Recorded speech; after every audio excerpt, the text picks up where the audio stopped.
సిఎస్బిఐఏఎస్ అకాడమీలో civil services coaching కి కొత్త బ్యాచ్ సెప్టెంబర్ 25 నుంచి స్టార్ట్ అవుతుంది. ఇది ప్రిలిమ్స్ మెయిన్స్ మొత్తం సిలబస్ కవర్ చేస్తుంది. ఈ బ్యాచ్ డ్యూరేషన్ 10 months ఉంటుంది. సెప్టెంబర్ 25 నుంచి స్టార్ట్ అయ్యే ఈ బ్యాచ్ దాదాపు జూన్ జూలై వరకు ఈ బ్యాచ్ కొనసాగుతుంది. ఇది అందరు విద్యార్థులు ఎవరైతే సీరియస్ గా 2025 అటెంప్ట్ కోసం ప్రయత్నిస్తారో వాళ్ళ కోసం ఇది ఎర్లీ బ్యాచ్ అని చెప్పవచ్చు. UPSC civil services mains 2023 GS paper 4 అంటే ఎథిక్స్ పేపర్ ఇప్పుడే పూర్తయింది.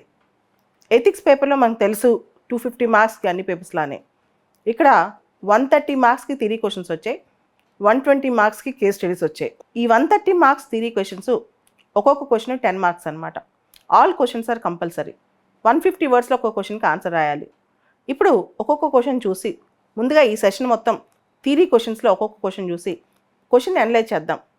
First question, what do understand by moral integrity and professional efficiency in the context of corporate governance in India? Illustrate with suitable examples. Corporate గవర్నెన్స్లో మీరు చూడండి, corporate గవర్నెన్స్లో inflated deflated balance sheets, environmental ethics పాటించకపోవటం, hire and fire ఎక్సెసివ్గా culture, ఊరికూరికే జాబులు తీసేయటం, తర్వాత ఎన్విరాన్మెంటల్గా వాళ్ళు సస్టైనబుల్ ఎకోసిస్టమ్స్ ఫాలో కాకపోవటం, ఎక్స్ట్రీమ్ ప్రాఫిటీరింగ్కి వెళ్ళటం, ఈ మధ్య రీసెంట్గా మూన్ లైటింగ్ అని చెప్పి ఎంప్లాయీస్ కూడా, ఇవన్నీ మారల్ ఇంటిగ్రిటీ లేకపోవడం చూపిస్తాయి అన్నమాట. అయితే ప్రొఫెషనల్ ఎఫిషియన్సీలో కార్పొరేట్ గవర్నెన్స్లో ఎంత ఎఫిషియెంట్గా ఉండాలి, ఎంత ఫాస్ట్ వర్కింగ్ కల్చర్ ఉండాలి, అవుట్ ఆఫ్ బాక్స్ సొల్యూషన్స్ ఎలా తీసుకురావాలి, అలానే ఒక ప్రాపర్ స్ట్రక్చర్స్ ఎలా, హైరార్కీస్ ఎలా మెయింటైన్ చేయాలి, సిస్టమ్స్ ఎలా రన్ చేయాలి, ఇవన్నీ ప్రొఫెషనల్ ఎఫిషియన్సీలోకి వస్తాయి. నీట్గా ఆడిటింగ్ కూడా ప్రొఫెషనల్ ఎఫిషియన్సీ, తర్వాత ఫాలోయింగ్ రూల్స్ అండ్ రెగ్యులేషన్స్ కూడా ఎఫిషియన్సీ, కార్పొరేట్ గవర్నెన్స్ ప్రాపర్గా ఉండటము, గవర్నమెంట్ రూల్స్ని ఫాలో అవటము, కార్పొరేట్ ట్యాక్సెస్ కట్టడం, ఇవన్నీ కూడా. ఇక్కడ సూటబుల్ ఎగ్జాంపుల్స్ అడిగాడు. మీరు చూడండి, సత్యం స్కామ్ ఉంది. సత్యం స్కామ్లో ఇన్ఫ్లేటెడ్ డీఫ్లేటెడ్ బ్యాలెన్స్ షీట్స్, ఐషు, నీరవ్ మోడీ ఎపిసోడ్, ఇట్లా చాలా ఉన్నాయి, విజయమాలి ఎపిసోడ్, ఇవన్నీ కూడా మారల్ ఇంటిగ్రిటీ లేకపోవడమే. కొన్నిసార్లు కొన్ని కార్పొరేట్స్ సీరియస్ ఫ్రాడ్ ఇన్వెస్టిగేషన్ మనం చూసాం, షెల్ కంపెనీస్, హవాలా ట్రాన్సాక్షన్స్, ఇవన్నీ కూడా కలిపి ఇవన్నీ ప్రొఫెషనల్ ఎఫిషియన్సీ, మారల్ ఇంటిగ్రిటీ లేకపోవటం అని చెప్పి. Next question, international aid is an accepted form of helping resource challenged nations. Comment on ethics in contemporary international aid. Support your answer with suitable examples. So ఇక్కడ international aid మనం చూడండి, UN food aid programmes, work for food programmes, ఇప్పుడు మొన్న రీసెంట్గా లిబియాలో floods వచ్చాయి, అక్కడ international aid కానీ, రెఫ్యూజీస్కి వచ్చే ఎయిడ్ కానీ, యుఎన్ ఫుడ్ ఎయిడ్ ప్రోగ్రామ్ కానీ, ఇవన్నీ కూడా ఇంటర్నేషనల్ ఎయిడ్ కిందే వస్తాయి అన్నమాట. కరోనా టైంలో ఇచ్చిన ఎయిడ్ కానీ ఇవన్నీ కూడా. సో ఎప్పుడైతే ఇంటర్నేషనల్ ఎయిడ్ ఎక్కువ ప్రమోట్ చేస్తుందో, జనరల్గా ఏ దేశాలకి అయితే ఎక్కువ అసిస్టెన్స్ అవసరం అవుతుందో, రిసోర్సెస్ లేవో అనమాట, అక్కడ వాల్యూస్ ఏంటి అంటే కల్చరల్ సెన్సిటివిటీ మనం కన్సిడర్లోకి తీసుకోవాలి. ప్రయారిటీస్ ఆఫ్ రిసీవర్, ఎవరైతే ఎయిడ్ రిసీవ్ చేసుకుంటారో వాళ్ళ ప్రయారిటీస్ ఆలోచించాలి. దీనిలో ట్రాన్స్పరెన్సీ, అకౌంటబిలిటీ అండ్ ఫండింగ్ చూసుకోవాలి. ఈ ఫండింగ్ సంబంధించి ఏమైనా కండిషన్స్ ఉన్నాయో అవి చూసుకోవాలి. తర్వాత లాంగ్ టర్మ్ ఇంపాక్ట్, ఇలా ఫండ్ చేస్తూ పోతే పరిస్థితి ఎలా ఉంటుంది, long term impact, positive impacts, negative impacts చూసుకోవాలి. తర్వాత dependency creation, teach a hungry man how to fish అంటారు, don't give him a fish అని చెప్పి. ఇలా డిపెండెన్సీ క్రియేషన్ అనే విషయంలో కూడా మనం కొంచెం ఆలోచించాలన్నమాట. ఇవన్నీ కూడా ఇంటర్నేషనల్ ఎయిడ్కి సంబంధించిన అంశాలు. తర్వాత next question, corruption is a manifestation of failure of core values in the society. In your opinion what measures can be adapted to uplift the core values in the society? Corruption ఎక్కువగా ఉంటే సొసైటీలో, అక్కడ సొసైటీలో core values లేనట్టు, విలువలు లేనట్టు అనమాట. నీ ఒపీనియన్ ప్రకారము సొసైటీలో వాల్యూస్ పెంచాలంటే ఏం చేయాలి? సొసైటీలో వాల్యూస్ పెంచాలంటే చాలా ఇంపార్టెంట్ థింగ్స్ మనం ఆలోచిస్తే కనుక, ట్రస్ట్ పెంచాలి, ఇంటిగ్రిటీ, హానెస్టీ పెంచాలి, ఎఫిషియన్సీ ఇన్ రిసోర్స్ యూటిలైజేషన్ పెంచాలి, ఫెయిర్నెస్ అండ్ ఇంపార్షియాలిటీ పెంచాలి. ఎప్పుడైతే కరప్షన్ ఎక్కువ వద్దో ట్రాన్స్పరెన్సీ, అకౌంటబిలిటీ, ప్రోబిటీ తగ్గిపోతాయి సొసైటీలో. అండ్ సొసైటీలో కరప్షన్ యాక్సెప్ట్ చేస్తున్నారనమాట. సో ఎప్పుడైతే సొసైటీలో కోర్ వాల్యూస్ పెరుగుతాయో అప్పుడు సొసైటీ బాగుంటుంది. సొసైటీలో కోర్ వాల్యూస్ అంటే ఏంటి?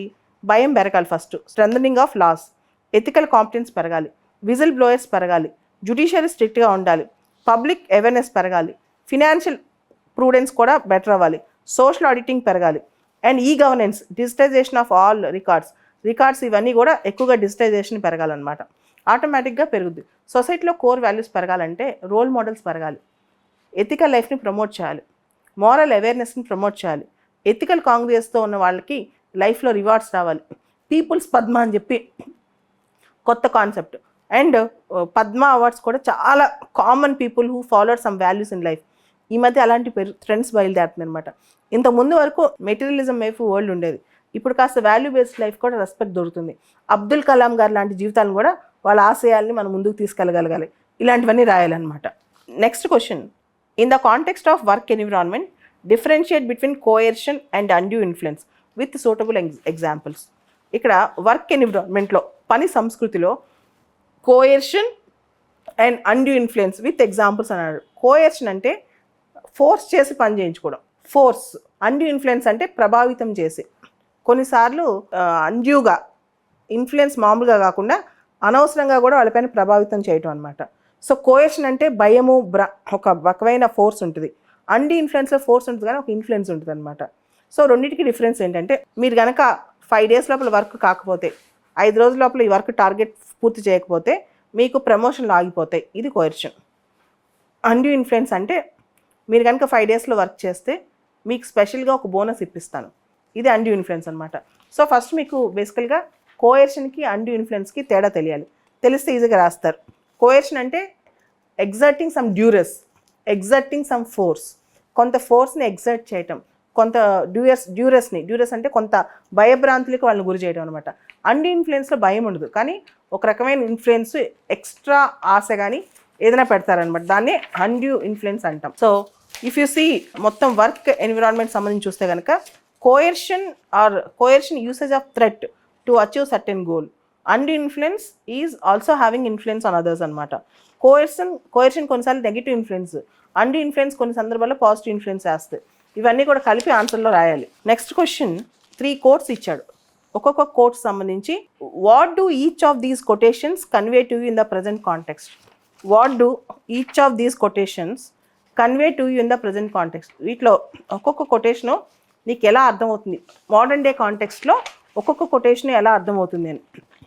First quote, the simplest acts of kindness are by far more powerful than 1000 heads bowing in prayer.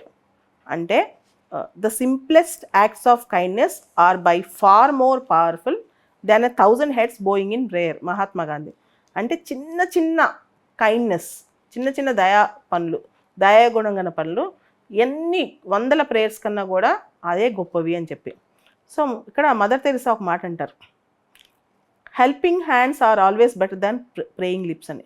A small amount of action is always better than large amount of contemplation అని. So నువ్వు ఎంత ప్రే చేసినా ఏది చేసినా నువ్వు మూకాందే, నువ్వు చిన్న చిన్న పనులు మంచి పనులు చేయిందే నువ్వు ఎప్పటికీ కూడా గొప్పవాడివి కాలేవు, హ్యూమానిటీని నువ్వు టచ్ చేయలేవు అని చెప్పి. సో పవర్ ఆఫ్ కంపాషన్, దీనిలో కంపాషన్ గురించి, ఎంపతి అండ్ అండర్స్టాండింగ్ గురించి, కమ్యూనిటీ ఫీలింగ్ గురించి, పవర్ ఆఫ్ యాక్షన్ గురించి, and be the change you wish to see in the world. నువ్వు ఏదైతే చూడాలనుకున్నా అవి చేసి చూపించడం, ఇవన్నీ కూడా చాలా ఇంపార్టెంట్ అనమాట. ఇవన్నీ ఇక్కడ రాయగలగాలి. If you see the next quote, present day కాంటెక్స్ట్లో కూడా రాయాలి ఇది. అంటే మనం చెట్లు నాటమని చెప్తాం కదా, చెట్లు నాటడం, ఫుడ్ వేస్ట్ చేయకుండా ఉండటం, ఎన్విరాన్మెంట్ని ప్రొటెక్ట్ చేయటం, కరప్షన్ తీసుకోవద్దని చెప్పడం కాదు, కరప్షన్ తీసుకోకుండా ఉండటం. సో ఇలాంటి మోడర్న్ డే ఎగ్జాంపుల్స్ కూడా రాయాలి. Next quote is given by Jawaharlal Nehru. ఈ కోట్ చాలాసార్లు ఉమెన్ ఎంపవర్మెంట్లో నేను కూడా చెప్పడం జరిగింది, అందరికి తెలిసిన కోట్ ఇది. To awaken the people it is the women who must be awakened. Once she is on move, the family moves, the village moves, the nation moves. జాతిని మేల్కొల్పటం అంటే మహిళల్ని మేల్కొల్పటమే. ఒక మహిళ కనుక ముందుకు నడిస్తే కుటుంబం ముందుకు వెళ్తుంది, గ్రామం ముందుకు వెళ్తుంది, జాతే ముందుకు నడుస్తుంది. Jawaharlal Nehru. This is all about women empowerment in the recent times. Modern డేలో మహిళల్ని ఎలా ముందుకు తీసుకెళ్ళాలి, సోషల్, ఎకనమిక్, పొలిటికల్గా, ఎథికల్గా, సొసైటల్గా, కల్చరల్గా. ఉమెన్ ఈక్వల్ పార్ట్నర్ ఎలా చేయాలి, గవర్నమెంట్ ఏమేం చేస్తుంది, ఇంకేం చేయాలి. కాంటెంపరీ వాల్యూస్లో women they are equal partners. Gender justice is a right today and gender inequality, gender discrimination should not be continued. Women related harassment should be detested with, they are అన్ఇథికల్. ఇవన్నీ రాసుకుంటూ, modern day examples రాసుకుంటూ, ఉమెన్లో మార్పు కోసం ఎంతమంది try చేస్తున్నారు వాటి గురించి రాస్తూ ముందుకు తీసుకెళ్ళాలి ఆన్సర్ని. తర్వాత స్వామి వివేకానంద కోట్ ఇచ్చారు, do not hate anyone, do not hate anybody, because hatred that comes out from you must in the long run come back to you. If you love, that love will come back to you, completing the circle. I'm repeating, Do not hate anybody, because that hatred that comes out from you must in the long run comes back to you. If you love, that love will come back to you, completing the circle. అంటే ఎవరిని నువ్వు hate చేయొద్దు, ఎవరిని నువ్వు hate చేయొద్దు అసలు. Do not hate any one, because ఎందుకంటే నువ్వు ఎవరైనా హేట్ చేస్తే ఆ హేటెడ్ నీకు ఒకరోజు తిరిగి వస్తుంది, లేదా ఎవరైనా ప్రేమిస్తే ఆ ప్రేమే నీకు తిరిగి వస్తుంది. ఒక కంప్లీట్ సర్కిల్ లాగా ఇది వర్కౌట్ అవుతుంది. వివేకానంద చెప్పారు, ఎవరైనా ద్వేషిస్తే ఆ ద్వేషం నీకే తిరిగి వస్తుంది, ఎవరైనా ప్రేమిస్తే ఆ ప్రేమ నీకే తిరిగి వస్తుంది. సో ఇక్కడ దీనే కాంటెంపరీ వరల్డ్లో tolerance, communalism, ethnic conflicts, wars, వీటన్నిటి కనెక్ట్ చేస్తూ రాయొచ్చు. అంతేకాదు ఇక్కడ Martin Luther King junior quote కూడా ఉంది, darkness cannot drive out darkness, only light can do that. Hatred cannot drive out hatred, only love can do that. Darkness cannot drive out darkness, only light can do that. Hatred cannot drive out hatred, only love can do that అని. So ఇది ఒక question, ఇది కూడా అద్భుతమైన question. ఇక్కడ hatred, what is hatred అనే definition ఇవ్వాలి. Hatred అంటే ఇల్ ఫీలింగ్. దీనిలో మార్టిన్ లూథర్ కింగే కాదు, బుద్ధా కోట్స్ రాయాలి. బుద్ధ ఏమంటాడు, యాంగర్ కానీ హేట్రెడ్ కానీ హోల్డింగ్ లైక్ ఏ ఫైర్, అది నిన్నే కాల్ చేస్తుంది అంటాడు గౌతమ్ బుద్ధ. ఇటువంటి ఎగ్జాంపుల్స్ ఇవ్వాలి. Embracing love, forgiveness, healing, growth. Love వల్ల డీప్ ఎఫెక్షన్ పెరుగుద్ది, కేరింగ్ పెరుగుద్ది, అండ్ అందరినీ సపోర్ట్ చేసే విధానం, అన్ని కమ్యూనిటీస్ ఒకటే, టాలరెన్స్ పెరుగుద్ది, ఇవన్నీ అనమాట. So Martin Luther king, Buddha వీళ్ళందరినీ చేస్తూ ఇది రాయాలన్నమాట. సో ఇవి కోట్స్. తర్వాత next question, what really matters for success? Character, happiness and life long achievements is a definite set of emotional skills. నీకు సక్సెస్ రావాలన్నా, క్యారెక్టర్ ఉండాలన్నా, హ్యాపీనెస్ ఉండాలన్నా, లైఫ్ లాంగ్ అచీవ్మెంట్స్ ఉండాలన్నా నీకు ఎమోషనల్ స్కిల్స్ ఉండాలి. Not intelligence skills, emotional skills. Not just purely cognitive abilities that are measured by conventional IQ test. Do you agree with this view? అంటే కేవలం IQ ఉంటే సరిపోదు, నీ ఎమోషనల్ కోషెంట్ కూడా బాగుండాలి. దానికి కొన్ని do you agree this view, give reasons to support your answer. Yes, నువ్వు లైఫ్ లాంగ్ నీకు ఒక మంచి క్యారెక్టర్ బిల్డ్ అవ్వాలన్నా, సంతోషంగా ఉండాలన్నా, అచీవ్మెంట్స్ రావాలన్నా, సక్సెస్ రావాలన్నా నీకు ఎమోషన్స్ కూడా. సో ఎమోషన్స్ ఎప్పుడైతే బ్యాలెన్స్లో ఉంటాయో, ఎక్స్ట్రీమ్గా వెళ్ళవో, ఆ వ్యక్తి ఎప్పుడు బ్యాలెన్స్ డెసిషన్ తీసుకుంటాడు. అది అడ్మినిస్ట్రేటివ్ పరంగా కానీ, తన లైఫ్ పరంగా కానీ, ఎవరి పరంగా కానీ. ఇప్పుడు మీరు చూడండి, చాలా గొప్ప వ్యక్తులు ప్రపంచంలో టఫ్ టైమ్స్లో చాలా బ్యాలెన్స్డ్గా ఉన్నవాళ్ళే. అది అబ్రహాం లింకన్ కావచ్చు, విన్స్టన్ చర్చిల్ కావచ్చు, మన ప్రస్తుతం మనకున్న వార్ సిచ్యువేషన్స్ కావచ్చు, ఎప్పుడైనా సరే emotional quotient is very very important. చాలా అద్భుతమైన ఆన్సర్ అయ్యచ్చు అనమాట. IQ will make you an administrator. IQ can take you up to certain level, but EQ will make you very very successful. Emotional quotient will make you very very successful అనమాట. So all emotions should have a knowledge base. అన్నిటికీ ఒక base ఉంటుంది, ఆ base ప్రకారమే నువ్వు ముందుకు వెళ్తావు అనమాట. ఒక కోట్ ఉంటుంది అరిస్టోటిల్, అది కూడా ఇక్కడ రాయొచ్చు. It is very easy to become angry, every man can become angry. To be angry at a right time for a right cause in a right situation is an exclusive domain of a brilliant mind. ఇక్కడ మీరు కొన్ని ఈ ఆన్సర్లో character అంటే ఏంటి, happiness అంటే ఏంటి, meanings కూడా రాయొచ్చు అనమాట. ఇప్పుడు క్యారెక్టర్స్ అని అనుకోండి, క్యారెక్టర్ అంటే ఆప్టిమిస్టిక్, పర్జవరెన్స్, హ్యూమిలిటీ, ఓపెన్నెస్, ఇవన్నీ మీ క్యారెక్టర్లో కొన్ని క్వాలిటీస్. ఆప్టిమిజంగా ఉండటం, పర్జవరెన్స్తో ఉండటము, హ్యూమిలిటీతో ఉండటము, ఓపెన్నెస్తో ఉండటము. అలానే హ్యాపీనెస్ అన్నాం అనుకోండి, being joyful, vitality, uplifting the mood of the surroundings, ఇవన్నీ హ్యాపీనెస్ వల్ల వచ్చే మీనింగ్స్ అనమాట. ఇవన్నీ కూడా చేసుకోవచ్చు మీరు. తర్వాత next question, differentiate between moral intuition and moral reasoning with suitable examples. Reason have a logic. Intuition comes out of sixth sense. It will not sometimes do not have a logic. Okay. So moral intuition అంటే మోరల్గా నా sixth sense చెప్తుంది ఇది right చేయటం అని. Moral reasoning వేరు, moral ఇంట్యూజన్ వేరు. Moral reasoning is based on facts, based on evidence, based on documentation. For example, X అనే అమ్మాయి చాలా పూర్, ఎక్స్ అనే అమ్మాయికి ఇది అవసరం, అమ్మాయికి పావర్టీని మనం ప్రూవ్ చేయటం. కానీ మోరల్ ఇంట్యూషన్లో ఒక మంచి చేసేటప్పుడు మనం మంచి చేస్తామని ఒక ఇంట్యూషన్ అనమాట. In moral intuition the intuition counts actually. So moral ఇంట్యూషన్లో మన సిక్స్త్ సెన్స్ మన మనసులో ఏం చెప్తున్నా దాన్ని ఇంట్యూషన్ అంటాం అనమాట. So difference between moral intuition and reasoning with suitable examples. For example చూడండి, ఒక ముసలావిడికి ఏ డాక్యుమెంట్స్ లేకుండా ఆవిడ ఫేస్ ఆఫ్ ఇట్ చూసే మన ఇంట్యూషన్ చెప్తుంది ఆవిడకి హెల్ప్ చేస్తే, లేదా ఒక డిఫరెంట్ లేబుల్ పర్సన్కి హెల్ప్ చేస్తే మంచి జరుగుతుంది అని చెప్పి. మోరల్ రీజనింగ్లో ఏముంటుంది, ఒక మారల్ ఆబ్లిగేషన్ ఉంటుంది అనమాట. దానికి ఒక రేషనాలిటీ ఉంటుంది, ఒక ఫ్యాక్ట్ జోడిస్తాం అనమాట.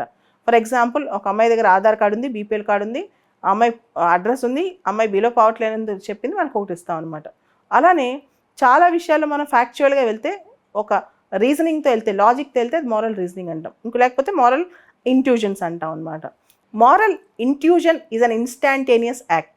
అక్కడ మనం ఎక్కువ లాజిక్ అప్లై చేయం. వేరాజ్ రీజనింగ్లో మనం లాజిక్ ఎక్కువ అప్లై చేస్తాం అనమాట. So for example, helping an accident victim is moral intuition. అక్కడ రీజనింగ్ ఉండదన్నమాట. ఒక యాక్సిడెంట్ అయింది, సడన్గా ఇన్స్టెంట్గా మనం యాక్ట్ చేస్తాం. అది కూడా మీరు అద్భుతమైన ఎగ్జాంపుల్ రాయొచ్చు అనమాట. Next question, is conscience a more reliable guide when compare to laws, rules and regulations in the context of ethical decision making? Discuss. డెఫినెట్గా మన కాన్సైన్స్, మన అంతరాత్మ ఏది కరెక్టో ఏది రాంగో దానిలో కరెక్ట్గా ఫిక్స్ అయిపోయి ఉంటుంది. మనం బైబుల్ తీసినా, ఖురాన్ తీసినా, భగవద్గీత తీసినా, వాటికి సొల్యూషన్స్ అన్నీ, ఏ క్వశ్చన్కి సొల్యూషన్ అయినా అక్కడ ఏముంది అది మనసులో తెలుస్తూ ఉంటాయి. ఆబ్జెక్టివ్గా డెసిషన్ తీసుకుంటే, ఆబ్జెక్టివ్గా అంటే మన పర్సనల్ సబ్జెక్టివిటీ లేకుండా ఆబ్జెక్టివ్గా ఒకసారి మన కాన్సెన్స్లో ఆలోచిస్తే, ఏ లా కన్నా, ఏ రూల్ కన్నా, రెగ్యులేషన్ కన్నా కూడా మన కాన్సెన్సే కరెక్ట్ డెసిషన్ చెప్తుంది. ఇది. So discuss. Is conscience a more reliable guide when compare to laws, rules and regulations in the context of ethical guidance? Laws, rules and regulations ఖచ్చితంగా అవసరమే, కానీ మన కాన్సెన్స్ కూడా, సో మన బిల్డప్ విజ్డమ్ కానీ, మనకున్న కాన్సెన్స్ కానీ, మన ఎక్స్పీరియన్స్ కానీ కరెక్ట్గా ఎథికల్ డెసిషన్స్లో మనకి ఇంకా బెటర్గా గైడ్ చేస్తుంది అనమాట. గాంధీ గారు ఎప్పుడు ఒక మాట అంటారు, you may escape from any court of law but could not escape from the court of conscience. A court of law నుంచి నువ్వు తప్పించుకోవచ్చు, కానీ నీ అంతరాత్మ నుంచి నువ్వు తప్పించుకోలేవు. నీ అంతరాత్మ నీకు కరెక్టే చెప్తుంది అని చెప్పి. సో జనరల్గా బయట మనకు చూపించేదంతా మనుషులు ఒక ఈగో, అంటే నేనే కరెక్ట్ అనేది. కానీ conscience is in inhibitory condition, అంటే నీకు కరెక్ట్గా చెప్తుంది నువ్వు చేసేది రైటో రాంగో.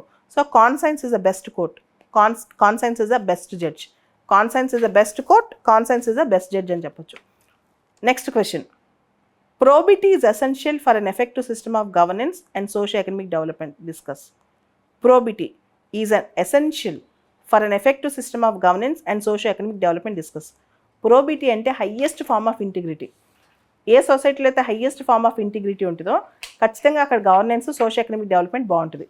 So probity means adherence to the highest form of ethical principles. Integrity, uncorruptedness, uprightness ఇవన్నీ ఉంటాయి అన్నమాట. probity is a routine expectation and exception to probity అనేది జరగకూడదు సొసైటీలో. అన్ని వ్యవస్థలో చక్కటి సిస్టమ్స్ ఉంటే, ఎథికల్ కాంగ్రియన్స్ ఉంటే దాన్ని probity అంటారు అనమాట. సో probity ఉంటే ఆటోమేటిక్గా గుడ్ గవర్నెన్స్ వస్తుంది, ఎథికల్ గవర్నెన్స్ వస్తుంది. probity ఉంటే ఆటోమేటిక్గా మంచి సమాజం డెవలప్ అవుతుంది, ఆర్థిక కరప్షన్ తక్కువ ఉంటుంది, దాంతో మానవ విలువలు పెరుగుతాయి, సోషల్ ఎకనామిక్ డెవలప్మెంట్ అనేది చాలా ఈజీ అవుతుంది అనమాట. అదే దాని meaning. Next question, what were the teachings of Guru Nanak? Explain the relevance in the contemporary world. మీకు తెలుసు గురు నానక్ గారు సిక్ గురువు, ఆయన చాలా మంచి మాటలు చెప్పారు. Altruism, వాంద్ choco. ఆల్ట్రూయిజం అంటే పంజాబీ భాషలో వాంద్ చాకో. లవ్ ఆఫ్ గాడ్, సర్బత్ ద బలా, సర్బత్ ద బలా, love of God. Egalitarianism, righteousness, brotherhood, equality, all human beings are offsprings of God. Ek Onkar అని చెప్పి, వన్ గాడ్ అని చెప్పే కాన్సెప్ట్, ఇవన్నీ కూడా గురు నానక్ ప్రమోట్ చేశారు. సో ఇవన్నీ కూడా కలిపి రాస్తే సరిపోతుంది. నెక్స్ట్ క్వశ్చన్, థియరీ క్వశ్చన్స్లో last question, explain the term social capital. How does it enhances good governance? Social capital అంటే ఏంటి, అది గుడ్ గవర్నెన్స్ ఎలా ప్రమోట్ చేస్తుంది? Social capital is a set of shared values that allows individuals to work together. Group of individuals having a shared values who work together అనే issue, వాళ్ళందరూ కలిపితేనే ఒక social capital అవుతుంది అనమాట. సో ఒక common purpose ఉన్నప్పుడు social capital అనేది చాలా work out అవుతుంది. Social capital is a trust and it will promote social cohesion. ఒక వెల్ నీడ్ సొసైటీని ప్రమోట్ చేస్తుంది అనమాట. సిటిజన్ ఎంగేజ్మెంట్ ఉంటుంది, పార్టిసిపేటరీ సిటిజన్షిప్ ఉంటుంది, సివిక్ ఎంగేజ్మెంట్ ఉంటుంది. అండ్ సోషల్ క్యాపిటల్లో ఇన్ఫర్మేషన్ ఫ్లో చాలా ఈజీగా అవుతుంది. సోషల్ క్యాపిటల్లో social control, social audit and social oversight అనేది ఉంటుంది అనమాట. Social capital refers to the trust between the different blocks of the society. సొసైటీలో రకరకాల గ్రూప్స్ మధ్య ఉండే నమ్మకాన్ని సోషల్ క్యాపిటల్ అంటారు. CSB-IAS అకాడమీలో సివిల్ సర్వీసెస్ కోచింగ్ కి కొత్త బ్యాచ్ సెప్టెంబర్ 25 నుంచి స్టార్ట్ అవుతుంది. ఇది ప్రిలిమ్స్, మెయిన్స్ మొత్తం సిలబస్ కవర్ చేస్తుంది. ఈ బ్యాచ్ డ్యూరేషన్ 10 months ఉంటుంది. సెప్టెంబర్ 25 నుంచి స్టార్ట్ అయ్యే ఈ బ్యాచ్ దాదాపు జూన్, జూలై వరకు ఈ బ్యాచ్ కొనసాగుతుంది. ఇది అందరి విద్యార్థులు ఎవరైతే సీరియస్ గా 2025 అటెంప్ట్ కోసం ప్రయత్నిస్తారో వాళ్ళ కోసం ఇది ఎర్లీ బ్యాచ్ అని చెప్పవచ్చు.